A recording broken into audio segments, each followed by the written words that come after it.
welcome, it's Frank Woodley.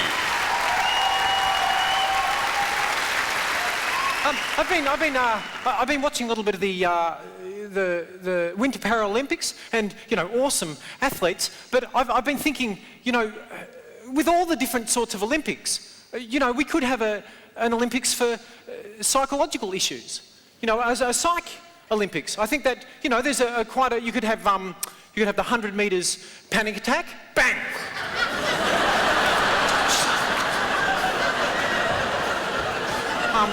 You could maybe we could have the suicidal javelin. That'd be a nice sort of.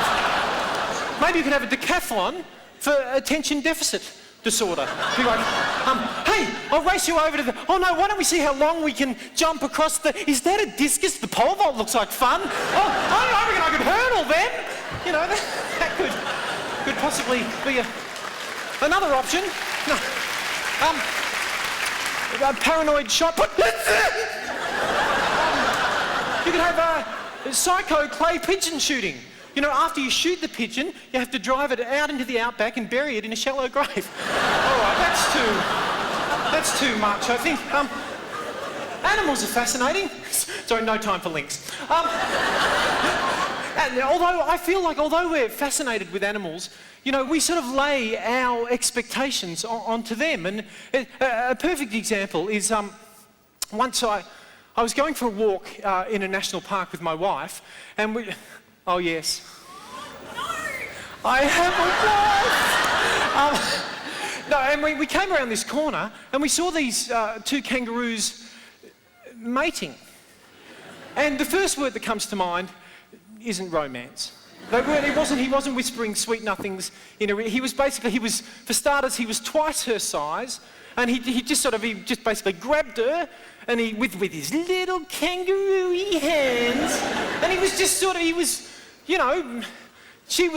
just mating her, basically, and she was struggling and kicking, and it was very confronting. But my wife, she went, and she picked up a stick and ran over and went, "Leave her alone! She doesn't want to, you dickhead!"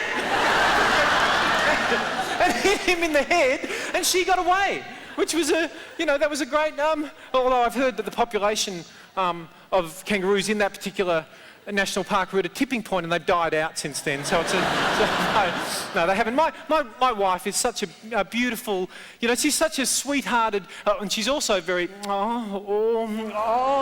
don't know what that last lot were there. I got on a bit of a roll, couldn't stop. I put in an extra set of lovely lady humps down there with the fat feet maybe, cankles. She's got the worst spread of cankles. It's shocking. If you punch her, she springs back up like one of those clowns. If you punch her? What? You don't punch her. It's conjecture. Once I bumped her and she sort of went like that, and you don't punch her. Nobody's ever punched her. A kangaroo once took a swing at her, but this is a little pedantic of me, but Skippy, not really Skippy. It's the wrong name. Hoppy. Because, I don't know about you, but I've never seen a kangaroo go,